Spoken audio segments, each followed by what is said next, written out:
ఓం శ్రీమాత్రే నమః.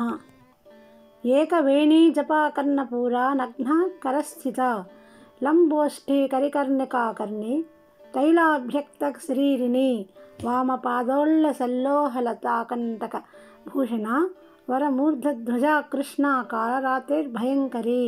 దుర్గామాత 7వ శక్తి కాళరాత్రి అను పేర ఖ్యాతి వహించినది. ఈమె శరీర వర్ణము గాఢాంధకారం వలె నల్లనిది. తలపై కేశములు చెల్లా చెదరయ్యుండును.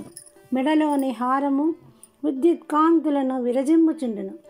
ఈమెకు గల త్రినేత్రములు బ్రహ్మాండముల వలె గుండ్రనివి. వాటి నుండి విద్యుత్ కాంతులు ప్రసరించుచుండును. ఈమె నాసికా శ్వాస ప్రశ్వాసలు భయంకరములైన అగ్నిజ్వాలలను వెడలగ్రక్కుచుండును. ఈమె వాహనము గార్ధబము. ఈమె తన ఒక కుడి చేతి వరముద్ర ద్వారా అందరికీ వరములను ప్రసాదించుచుండును. మరి ఒక కుడి చేయి అభయముద్రను కలిగి ఉండును. ఒక ఎడమ చేతిలో ఇనుపముండ్ల ఆయుధమును, మరొక ఎడమ చేతిలో ఖడ్గమును ధరించియుండును. కాళరాత్రి స్వరూపం చూచుటకు మిక్కిలి భయానకము. కానీ ఈమె ఎల్లప్పుడూ శుభఫలములనే ప్రసాదించుచుండును. అందువలన ఈమెను శుభంకరి అనియు అందరు. దుర్గా నవరాత్రుల యందు 7వ రోజున కాళరాత్రి మాతను ఉపాసింపవలెను. ఆ దినమున సాధకుని మనస్సు సహస్రార చక్రమున స్థిరమగును. అతనికి బ్రహ్మాండమునందలి సమస్త సిద్ధులను కరతలామలకములగును.